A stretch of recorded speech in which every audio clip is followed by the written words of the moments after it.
World wars don't start suddenly. They don't begin with a surprise attack or a single declaration. They build stage by stage, decision by decision, following a pattern so predictable that if you know the sequence, you can see it coming years before the first shot is fired.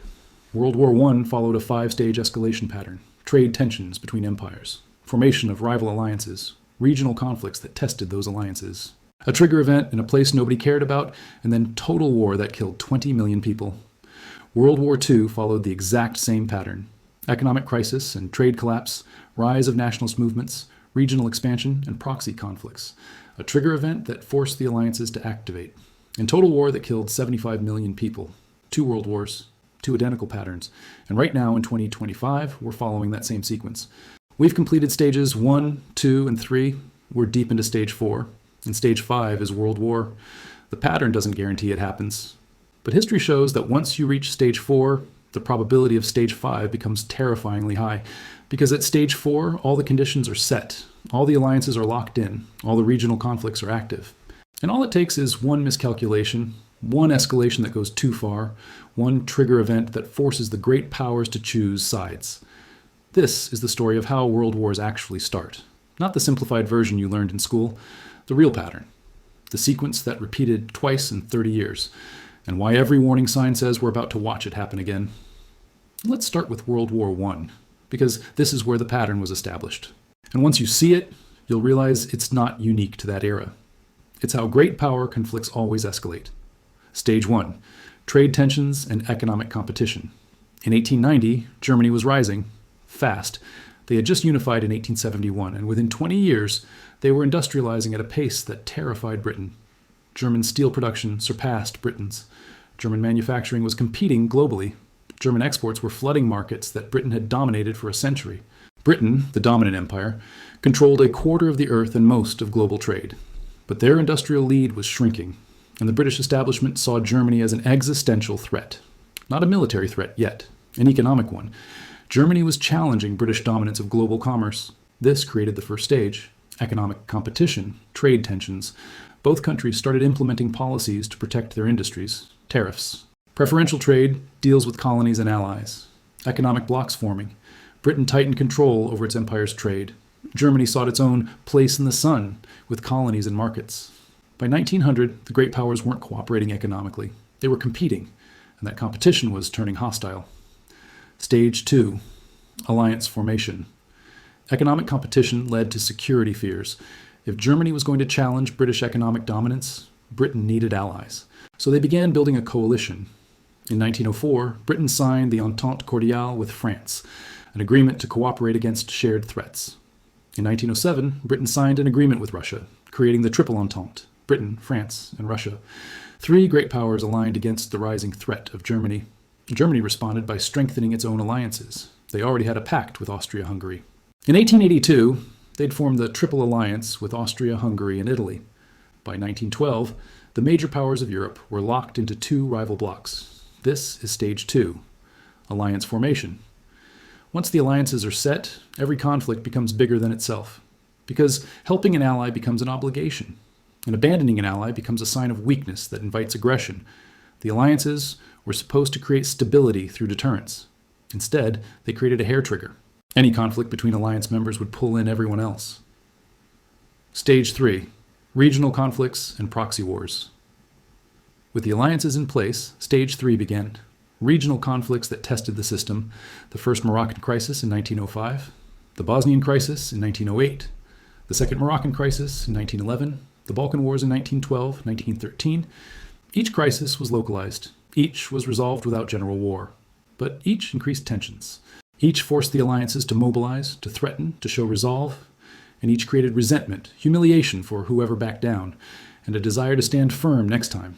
The Balkans became the focal point. Austria-Hungary and Russia competed for influence. Nationalist movements destabilized the region. And every incident brought Europe closer to general war. But each time, the powers pulled back, negotiated, found a way to avoid catastrophe, until they didn't. Stage 4, the trigger event. On June 28, 1914, Archduke Franz Ferdinand of Austria-Hungary was assassinated in Sarajevo by a Serbian nationalist. It was a regional incident, a terrorist attack in a backwater province. It shouldn't have mattered to Britain, France, Germany, or Russia. But because of the alliances, it did. Austria-Hungary wanted to punish Serbia. Russia backed Serbia. Germany backed Austria-Hungary. France backed Russia. And Britain was committed to France. The alliances turned a regional assassination into a continental crisis. And once the mobilizations began, they couldn't be stopped. Mobilization schedules, war plans, alliance commitments, everything was automatic, mechanical. Once started, the only direction was forward. Stage 5. World War I, August 4th, 1914. Britain declared war on Germany. Within a week, all the great powers of Europe were at war. A conflict that started with a single assassination in the Balkans became a global catastrophe that killed 20 million people, collapsed 4 empires, and destroyed the old world order forever. The pattern was complete. Economic competition, alliance formation, regional conflicts, trigger event, world war. And 20 years later, it happened again. The exact same way. World War II wasn't an isolated event.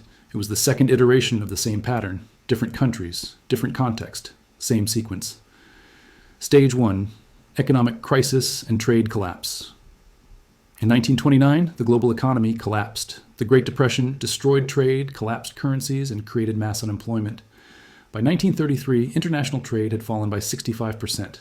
Countries stopped cooperating economically and started protecting their own industries. Tariffs skyrocketed. The United States passed the Smoot-Hawley tariff, raising duties on thousands of imports. Other nations retaliated. Britain created preferential trade with its empire. France did the same. Economic blocs replaced global commerce. This is stage 1 again. Economic breakdown, trade tensions, beggar-thy-neighbor policies, every country trying to export unemployment to their rivals. And in Germany, the economic collapse created political crisis. 6 million unemployed. Hyperinflation in the 1920s had wiped out savings. The Depression wiped out hope. And into that chaos came Adolf Hitler, promising to make Germany great again. Stage 2. Rise of nationalism and ideological blocs. Stage 2 was the rise of radical nationalism, not just in Germany. In Japan, militarists took control and began dreaming of an Asian empire. In Italy, Mussolini promised to restore Roman glory. In Spain, civil war erupted between fascists and communists. The world divided into ideological camps, fascist states, communist states, democratic states, each hostile to the others, each building up military power, each forming alliances based on ideology. Germany and Italy signed the Rome-Berlin Axis in 1936. Japan joined with the Anti-Comintern Pact. The Axis powers were forming. And on the other side, Britain and France watched nervously, hoping to avoid another war through appeasement. The Soviet Union was suspicious of everyone. By 1936, the alliances were forming. Not formal treaties like World War I, but alignment, Axis versus allies, fascism versus democracy versus communism. The stage was set. Stage 3, regional expansion and proxy conflicts. Stage 3 began with regional aggression. Japan invaded Manchuria in 1931. Italy invaded Ethiopia in 1935. Germany remilitarized the Rhineland in 1936. The Spanish Civil War became a proxy battle where Germany and Italy backed Franco as fascists, while the Soviet Union backed the Republicans. In 1938, Germany annexed Austria, the Anschluss. Then they demanded the Sudetenland from Czechoslovakia. Britain and France gave in at Munich, hoping appeasement would satisfy Hitler. It didn't. In March 1939, Germany took the rest of Czechoslovakia. Each aggression tested the resolve of the democracies. Each time, Britain and France did nothing. And each successful expansion made the next one easier. The pattern of regional conflicts was accelerating, testing boundaries, showing that the democracies wouldn't fight. Until Poland. Stage 4. The trigger event. On September 1st, 1939, Germany invaded Poland. Britain and France had guaranteed Poland's independence. Unlike Austria and Czechoslovakia, they couldn't back down again without making their alliances meaningless. On September 3rd, 1939, Britain and France declared war on Germany. The regional conflict in Poland became a European war, and within 2 years, it became a world war. Stage 5. World War. What started as a German invasion of Poland became the deadliest conflict in human history. 75 million dead, entire cities destroyed, the Holocaust, atomic weapons, the world order completely shattered. The pattern repeated. Economic crisis, ideological division and alliance formation, regional conflicts, trigger event, world war. Twice in 30 years, the same sequence led to catastrophe. And now 80 years later, we're following it again. Stage by stage, and we're almost at the end. Let's check the stages. Because if you're paying attention, you'll realize we're not at the beginning of this pattern. We're near the end. Stage 1. Trade tensions and economic decoupling. In 2018, the United States launched a trade war with China, tariffs on hundreds of billions of dollars of goods. China retaliated, the trade war escalated, and it never really ended. But it's not just tariffs, it's technological decoupling. The US banned Huawei from 5G networks, restricted semiconductor exports to China, cut China off from advanced chips. China responded by building domestic supply chains, reducing dependence on Western technology. Economic blocs are forming. The United States, Europe, Japan, and allies on one side, China, Russia, and their partners on the other. Trade is being weaponized. Supply chains are being reorganized based on geopolitics, not efficiency. By 2025, the world economy is splitting. Just like the 1930s, just like the 1900s, Stage 1 is complete. Stage 2, alliance formation and new Cold War. Stage 2 is the formation of rival blocs. On one side, NATO, the United States, Europe, and democratic allies. On the other side, an informal but growing coalition led by China and Russia. In 2023, BRICS expanded. Brazil, Russia, India, China, South Africa were joined by Saudi Arabia, UAE, Egypt, Iran, Ethiopia. That's half the world's population aligning outside Western institutions. Russia and China have declared a no-limits partnership. China is conducting joint military exercises with Russia. Iran and Russia are cooperating militarily. North Korea is sending weapons to Russia for the Ukraine war. Meanwhile, NATO is expanding. Finland and Sweden joined in 2023. Japan and South Korea are deepening security ties with the United States. AUKUS, the Australia-UK-US Pact, is building a military coalition in the Pacific. The alliances are set, just like 1914, just like 1939. Stage 2 is complete. Stage 3, regional conflicts and proxy wars. Stage 3 is active regional conflicts. And we have multiple flashpoints right now. Ukraine. Russia invaded in 2022. NATO is backing Ukraine with weapons, intelligence, and funding. Russia is backed by China economically and Iran militarily. It's a proxy war. NATO versus Russia. With China watching and learning. Taiwan. China is conducting military drills, sending warplanes into Taiwan's airspace daily, threatening invasion. The United States has committed to defending Taiwan. Japan would likely intervene. It's a flashpoint that could ignite instantly. The South China Sea. China has militarized artificial islands. The U.S. Navy conducts freedom of navigation operations. Chinese and American warships shadow each other. One miscalculation, one collision, and it escalates. The Middle East. Israel-Hamas war in 2023. Houthi rebels attacking shipping in the Red Sea. Iran and U.S. proxies exchanging strikes. Hezbollah and Israel on the brink. The entire region is a tinderbox. Korea. North Korea is testing missiles, threatening South Korea, sending weapons to Russia. The peninsula is as tense as it's been in decades. This is Stage 3. Multiple regional conflicts. Proxy wars. Great powers backing opposite sides, testing each other. And every conflict increases the risk of direct confrontation. Check. Stage 4. We are here. We're at Stage 4, the trigger event phase. This is the most dangerous moment because all the conditions for world war are present.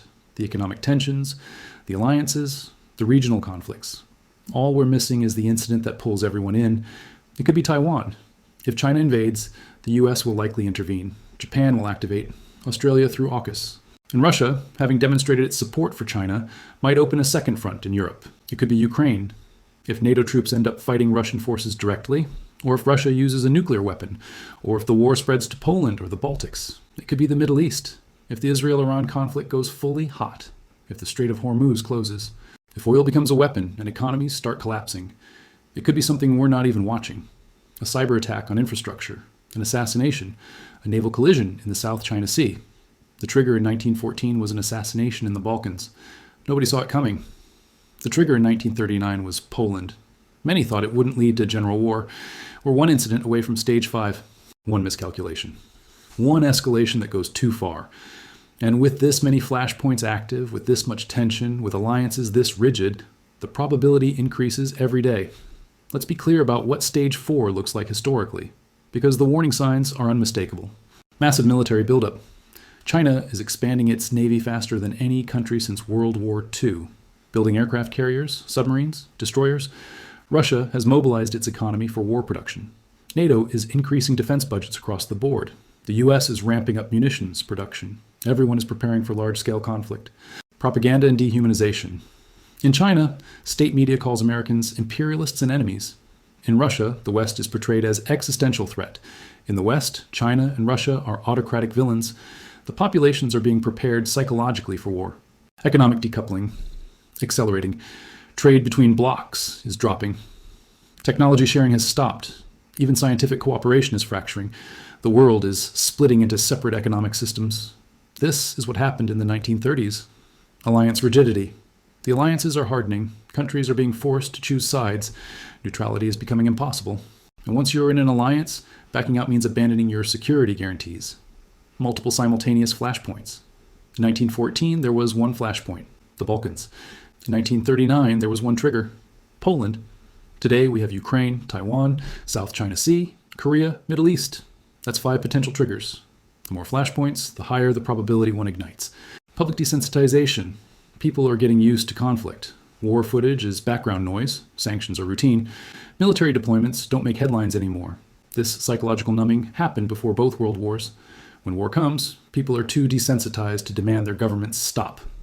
Leaders talking like 1914 and 1939, rhetoric about historical destiny, restoring past greatness, defending civilization, existential struggle. These are the words leaders use when preparing for total war. Every single warning sign that appeared before World War I and World War II is present today. Not similar, identical. The pattern is repeating. And we're at stage 4, 2 world wars.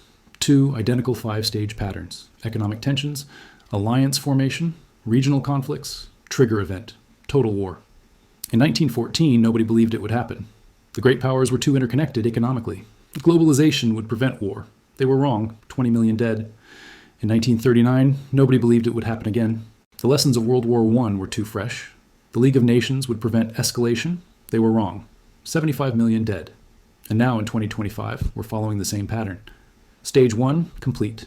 Trade war, economic decoupling. Stage 2, complete. BRICS, first NATO, new Cold War. Stage 3, complete. Ukraine, Taiwan, Middle East, multiple proxy conflicts. Stage 4, we are here. Multiple potential triggers, any one of which could activate the alliances and force the great powers into direct conflict. Stage 5 is world war. The pattern says it's coming. Not certain, not inevitable, but probable. Because once you complete stages 1 through 4, stage 5 follows unless someone breaks the cycle. And right now, nobody's breaking it. Everyone's escalating, hardening positions, preparing militarily, choosing sides. Maybe this time is different. Maybe nuclear weapons create enough deterrence to prevent total war. Maybe leaders are wiser now. Maybe economic interdependence really will matter this time. Maybe we'll see the pattern and change course. But history says otherwise. Twice, the pattern ran to completion. Twice, everyone thought they could manage it. Twice, a regional incident spiraled out of control in days. And both times, millions died because leaders and populations didn't recognize the pattern until it was too late. The pattern is here. We're at stage 4. Whether we see stage 5 depends on decisions being made right now. By leaders in Washington, Beijing, Moscow, Brussels. By generals planning operations. By populations demanding action or restraint. The pattern doesn't guarantee war, but it shows us we're in the danger zone. And history is screaming a warning. If this gave you a new perspective on where we actually are, subscribe. Because if stage 5 comes, if the pattern completes again, you'll want to understand what happened and why. The answers aren't in the news, they're in the pattern. And the pattern never lies.